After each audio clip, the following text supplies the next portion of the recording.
Blues Licks with Mike Brookfield.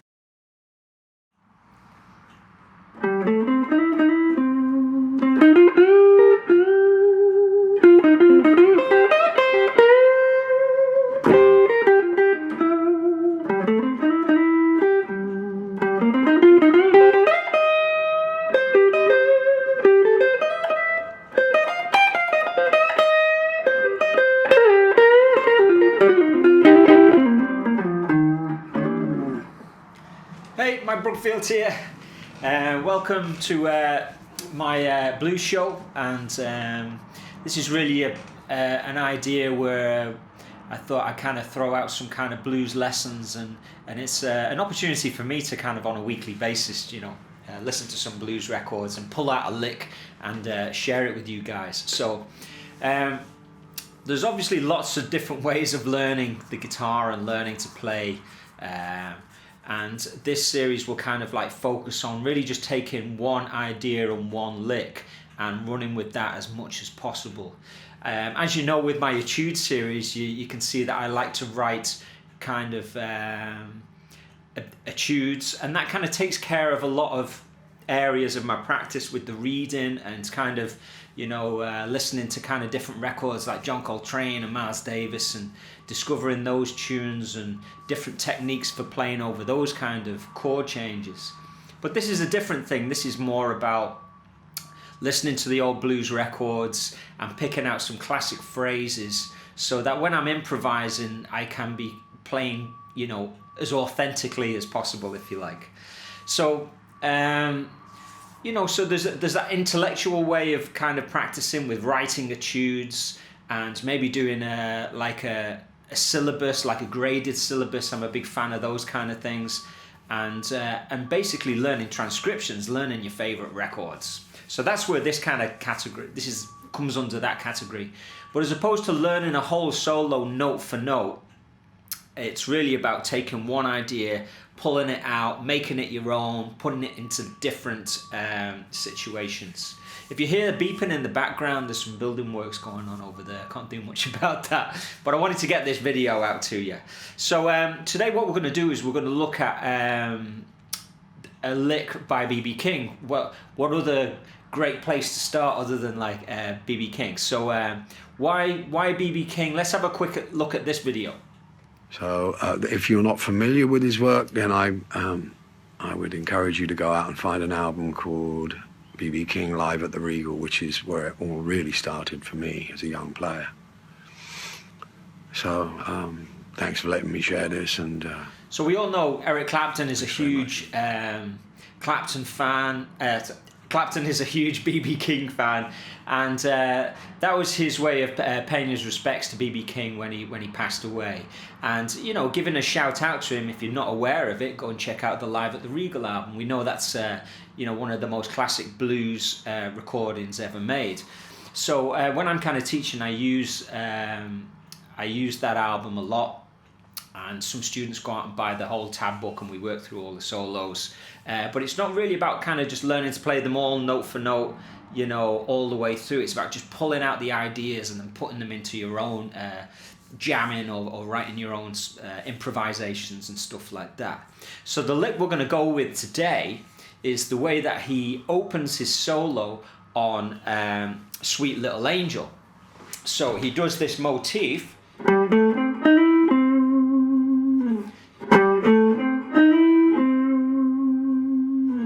Now I've gone into the recording there and I've pulled out the 5 times he uses this idea. Let's have a quick listen to that.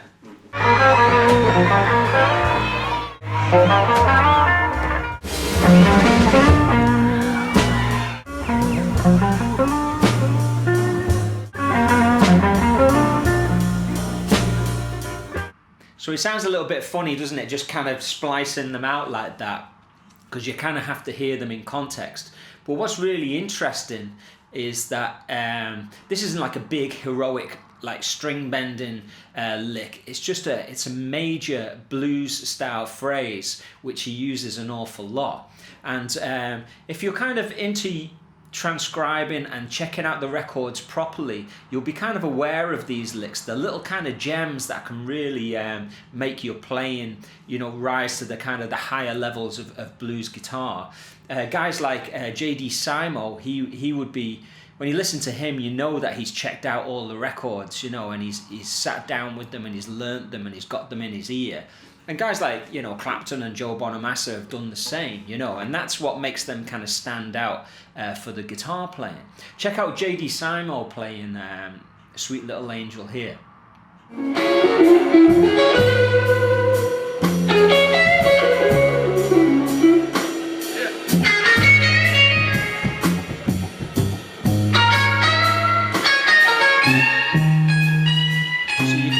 He's really studied that recording, and it's a little bit subtle. He does use the lick we're going to be exploring, but he's playing a lot of the other kind of more standard B.B. King things that people talk about. So let's have a look at this lick now.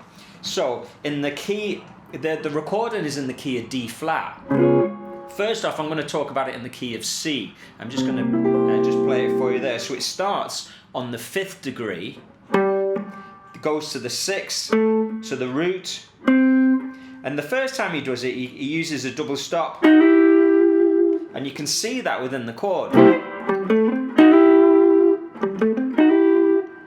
And then other times he basically starts with it, and then he'll do something different. He might open these two notes up, or he might go back to the root, or he might go. Now, it's what people find hard is to use major blues, don't they, when they're kind of improvising. Everybody,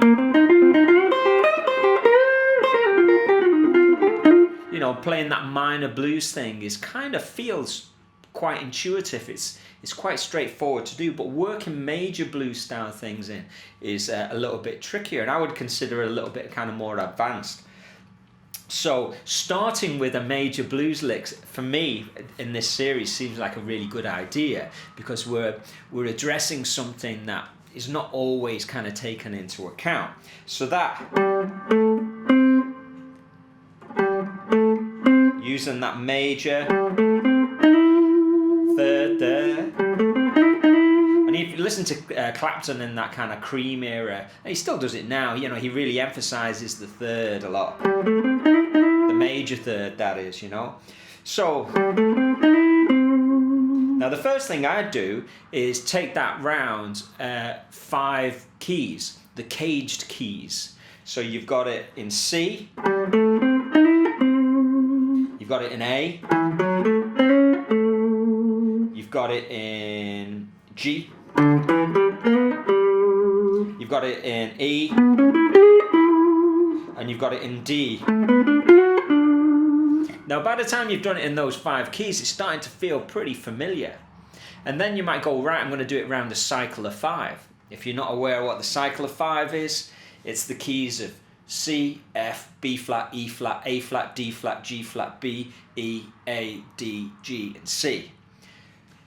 Should I do that for you? Maybe I will, yes. C, F, B flat, E flat, A flat, D flat, G flat, B, E, A, D,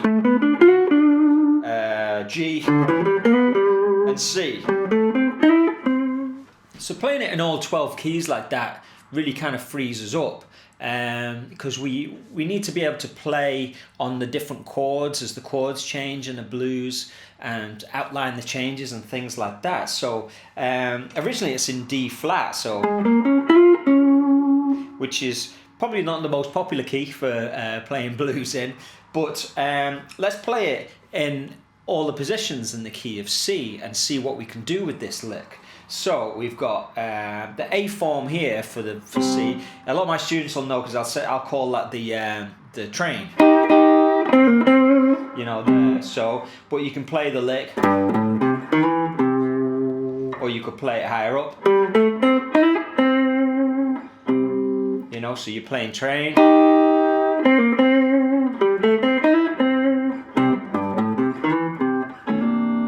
And then when you're in the G form of the key is C, it's starting on the 5th degree. So you only really get one in that position, I suppose.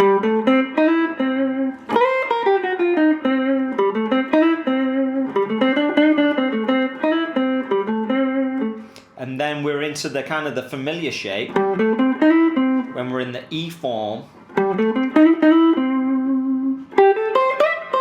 So we get 2 in that position. So you could be playing minor.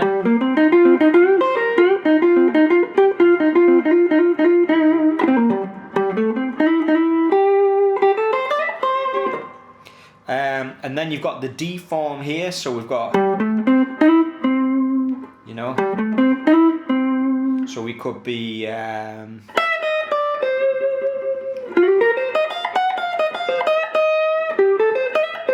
there's the higher version.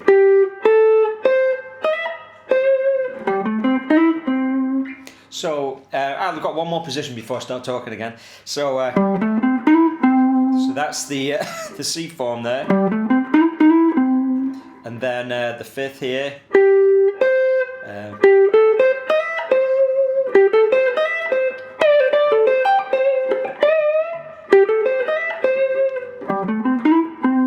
So you could be, you know, playing some Clapton style,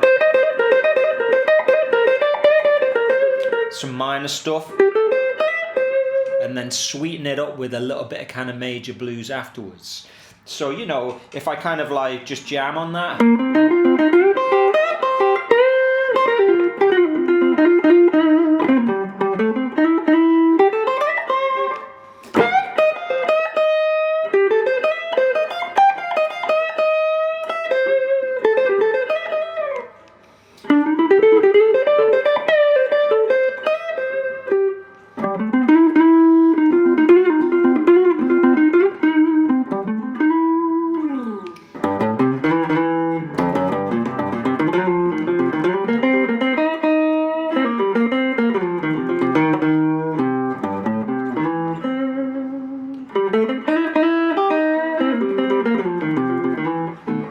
So it's a very simple idea, isn't it? But there's a lot to be pulled out of it. Obviously, if you're playing in a blues where the chords are changing, and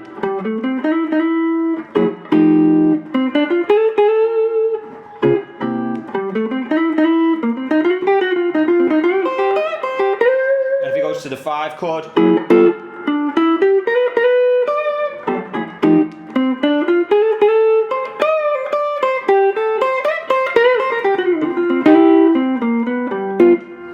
So you're incorporating it into the chord changes.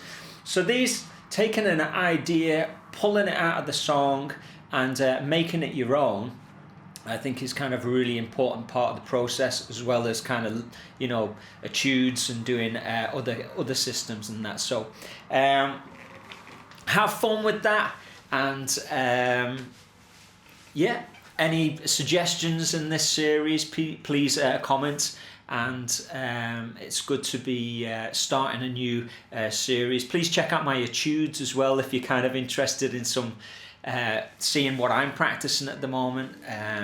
And you know, my website, I've got albums there if you're interested. So thanks for checking out. I hope they're useful for you, and I'm looking forward to doing the next one.